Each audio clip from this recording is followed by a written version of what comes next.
ناظرین، امید ہے کہ آپ خیریت سے ہوں گے۔ اس مختصر ویڈیو کلپ میں ہم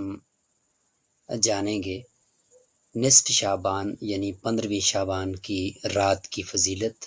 اس میں کی جانے والی عبادت، اور اگلے دن رکھا جانے والا جو روزہ ہے اس کا حکم، اور اسی طریقے سے شعبان کے حوالے سے جتنی بھی مروجہ رسومات ہیں ان کو بھی ہم جاننے کی کوشش کریں گے۔ تو ہم شروع کرتے ہیں۔ سب سے پہلے ہم فہرست دیکھ لیتے ہیں کہ کن کن مضامین یا کن کن عنوانات پر ہم بات کریں گے۔ نمبر 1، شب برات کا مفہوم دیکھیں گے، شب برات کی فضیلت کی حقیقت کو جانیں گے، شب برات سے متعلق روایات دیکھ لیں گے، شب برات میں عبادت کا کیا حکم ہے اس کو دیکھیں گے، اسی طریقے سے شب برات میں مروجہ جو بدعات ہیں ان کو دیکھ لیں گے، شب برات میں قبرستان جانے کا حکم، اور 15ویں شعبان کا روزہ اس کا حکم، اور 8ویں نمبر پر ہم بات کریں گے کہ اس رات کو تقدیر کے فیصلوں کی حقیقت کیا ہے۔ سب سے پہلے شروع کرتے ہیں شب برات کے مفہوم سے۔ تو 15ویں شعبان کی جو رات ہے اس کو شب برات کہتے ہیں۔ لفظ شب یہ فارسی زبان کا لفظ ہے جس کے معنی ہے رات، برات عربی زبان کا لفظ ہے جس کے معنی ہے آزادی، چھٹکارا پانا، نجات پانا۔ تو چونکہ اللہ تعالیٰ اس رات کو بنو کلب جو قبیلہ تھا جس کی بہت زیادہ بکریاں تھیں، تو ان بکریوں کے بالوں کے برابر لوگوں کو جہنم سے نجات دیتے ہیں، تو اس لیے اس رات کو شب برات کہا جاتا ہے۔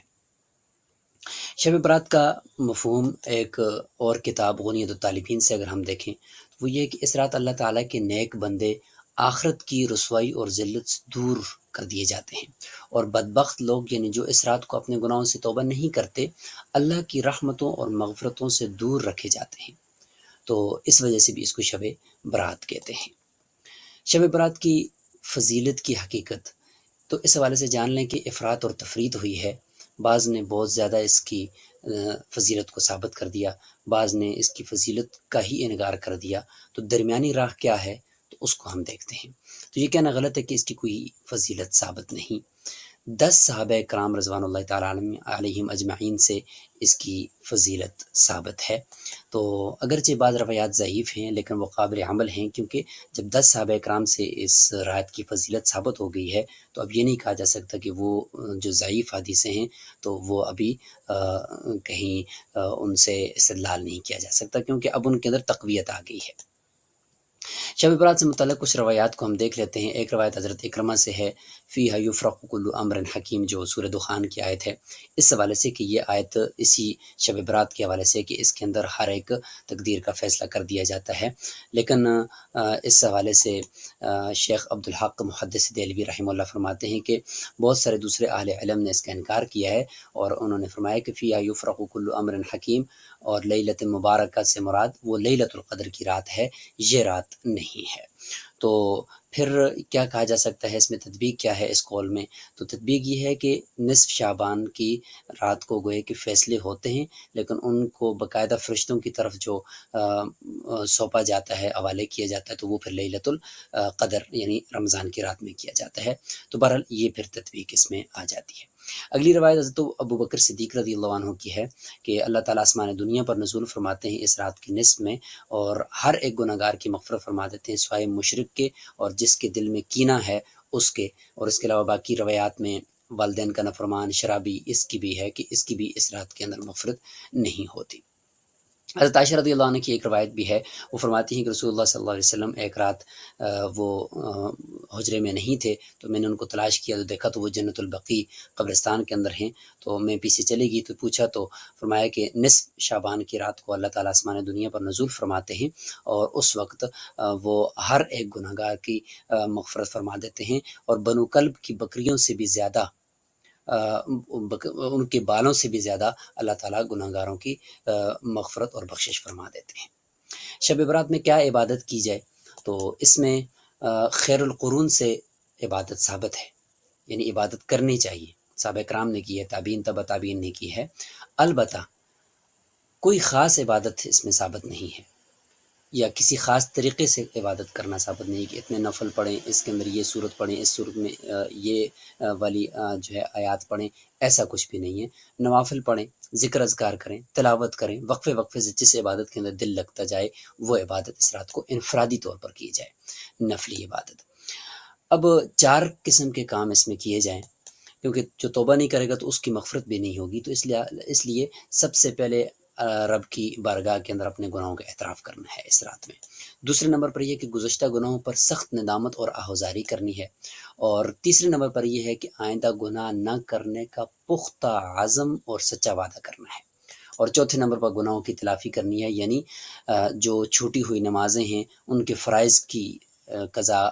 شروع کر دینی ہے، تو یہی گناہوں کی تلافی ہے۔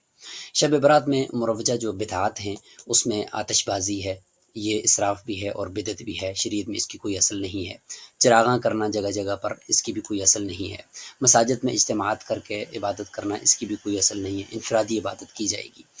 حلوے کا التزام کیا جاتا ہے، یہ بھی درست نہیں ہے۔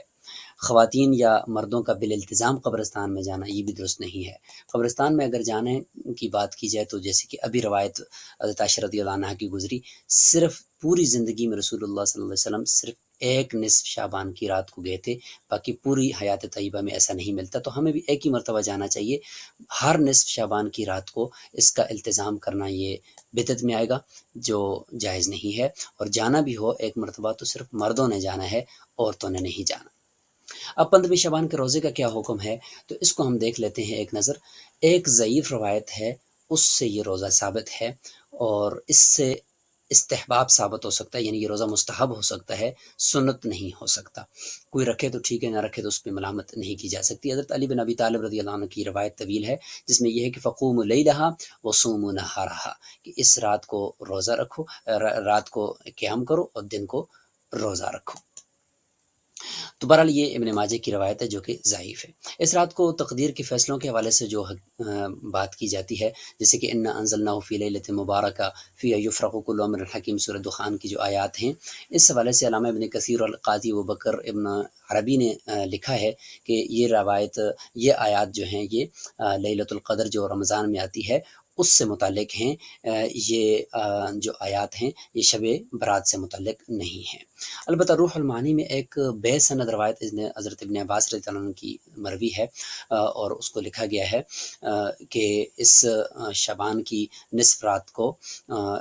فیصلے کیے جاتے ہیں، اور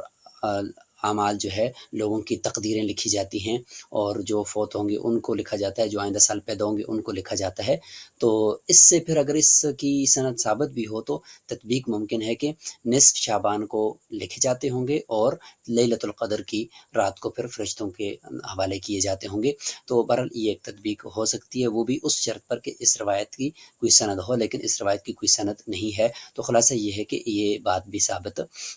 نہیں ہے۔ تو بہرحال یہ کچھ آپ کے سامنے آ گیا شعبان کے نصف شعبان کے حوالے سے۔ باقی پورے شعبان کے اندر آپ روزے رکھ سکتے ہیں، اس میں روایات سے ثابت ہے۔ رسول اللہ صلی اللہ علیہ وسلم نے فرمایا کہ